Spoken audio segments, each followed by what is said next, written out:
This is as much a call to action as it is a segment here. This reported, in Reuters, Julian Assange's appeal against U.S. extradition is life or death. Wife says this was published a few days ago, February 15th, in Reuters. WikiLeaks founder Julian Assange's last-ditch legal challenge to stop his extradition from Britain to the United States is a matter of life or death, his wife Stella said on Thursday. Assange, 52, is wanted by U.S. authorities on 18 counts relating to WikiLeaks' release of vast troves of confidential U.S. military records and diplomatic cables. Britain approved his extradition in 2022, a decision which Assange's lawyers will fight to try and overturn next week at London's High Court. Speaking at a media briefing on Thursday, Stella Assange said her husband would not survive if he went to the U.S. His health is in decline physically and mentally, she said. His life is at risk every single day he stays in prison, and if he is extradited, he will die. In January 2021, a judge ruled Assange should not be extradited as his mental health meant he would be at risk of suicide if held in a maximum security prison. The High Court reversed that decision after an appeal by U.S. authorities who gave a series of assurances about Assange's treatment. Yeah, sure. Stella Assange said they would apply to the European Court of Human Rights for an injunction if his attempt to challenge his extradition at next week's hearing in London fails. WikiLeaks first came to prominence in 2010 when it released hundreds of thousands of classified files and diplomatic cables. U.S. prosecutors say the leaks imperiled the lives of their agents, but Assange's supporters argue he has been victimized for exposing U.S. wrongdoing. I would add to that, no one has ever provided an ounce of evidence as to which people were endangered by anything WikiLeaks put out. Right. There has never been a single person who they could point to and say their life was actually put in danger. Assange spent 7 years holed up in Ecuador's embassy in London before he was dragged out and jailed in 2019 for breaching bail conditions. He has been held in a maximum security prison in London ever since while his extradition case is decided. Asked about the couple's 2 children, Stella said they did not know about the extradition fight. Quote, Julian and I protect the children. Could you imagine having to keep that from your kids? I mean, I understand why they do. I have 2 kids. I wouldn't want to introduce them to that possibility. Of course, understand why they would. And their kids are around, how old are they?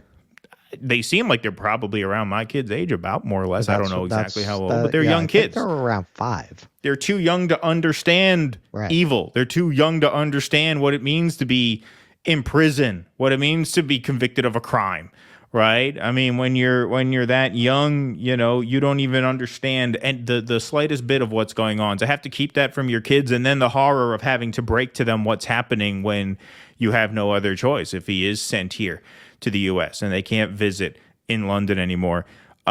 Just an absolutely horrible situation. I know obviously everything in Gaza is gut-wrenching now, but this is truly gut-wrenching as well. It's just absolutely sick and sadistic and horrible what's happening, which is why this week is the big week. That's why Russell is going out to London.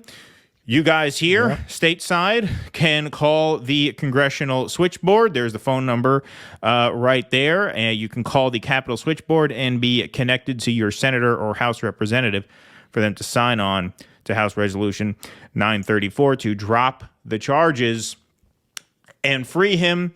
Here is the information for Tuesday and Wednesday in London. Protests to defend a free press. Day X is here, the last chance in the British courts to stop Julian Assange's extradition. Both those days, there will be crowds gathered 8:30 a.m. outside the Royal Courts of Justice in London. Russ will be there as well, obviously. And here are some global sister protests all around the world. I got an email shortly before we went on air about a New York City protest action that is happening outside of I believe it's the UK consulate on 47th Street and 2nd Avenue. I will tweet that out after the show as soon as I can confirm that, but I'm almost positive that's where it is, 47th and 2nd in New York City. That will be this Tuesday, the 20th, for the duration of the hearing. Now or never, Global Day X. If you are in and around London, many of you watching and listening are, please be there. If you are not, please be at one of the sister protests. If you are not, please tune in. There will be a live stream of the protests happening on Stella's YouTube. We will be covering this as much as we can over those 2 days, obviously. But it's just hugely important that there's a huge show outside of that courthouse that day and around the world.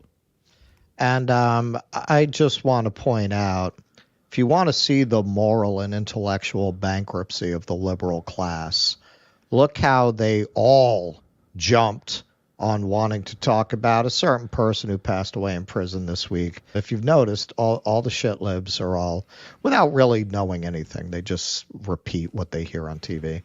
And not from a word Cornel West's feed. And from Cornel West's feed. Not a word about this.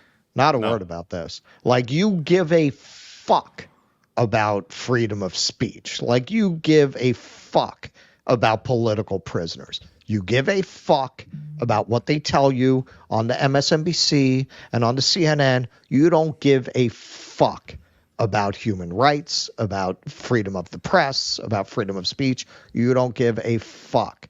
This is what really bothers me about these people. I said the other day on the show, it's like the Jackie Mason joke. Gentile, he walks in a restaurant, you give him peas and carrots, he eats peas and carrots. He knows it's not his business. Right. He walks in the restaurant like a partner. I want a table here, not too drafty, not by the window. Shut the fuck up. If all you know, if you're not interested in it enough to know more than what they tell you on MSNBC, then you should shut the fuck up about things like this. You don't know enough to talk about it. But unfortunately, they dominate the conversation. Those people dominate the conversation. It is incredible and sad that this is happening this week. It has almost no press coverage. Meanwhile, a fucking Nazi dies in prison. Yeah. The world stops. Yeah. No, just unbelievable. Stop the presses. Yep. Insane. And so, like we said, folks, February 20th and 21st, be at the Royal Courts of London if you can. If not, find a sister protest near you and get there. And at the very least, make as much noise online about it as you can. Please clap.